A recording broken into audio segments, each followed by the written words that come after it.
Ever wondered how Africa is transforming its trade landscape? Let's talk about the Tripartite Free Trade Area, or TFTA. In 2005, a Memorandum of Understanding was signed by key leaders from COMESA, EAC, and SADC. Their mission?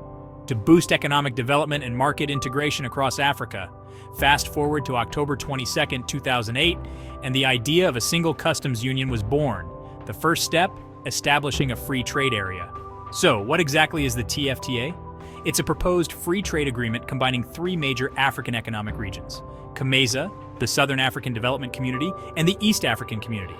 Imagine a colossal market uniting 26 countries, making trade easier and more profitable. The official TFTA agreement was signed on June 10, 2015 in Egypt, but for it to be fully operational, it needs ratification by the national parliaments of all member states. One of the major challenges in East and Southern Africa is the fragmented and costly road transport market. This disjointed system causes severe delays and hikes up transport costs. That's where the Tripartite and Trade Facilitation Program, or TTTFP, steps in.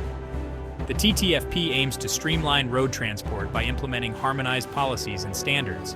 Think of it as a unified rulebook for drivers, vehicles, and road infrastructure. The goal is to reduce delays, lower costs, and improve road safety. This progress is a critical step toward achieving the African Economic Union's larger vision. By prioritizing infrastructure development and seamless trade, the TFTA is set to revolutionize the economic landscape of the region. So, business professionals, keep an eye on the TFTA. It's not just a trade agreement, it's a game changer for African commerce. Stay tuned for more insights on how regional cooperation is shaping the future of global trade. Thanks for watching. LeRoyabrown.ka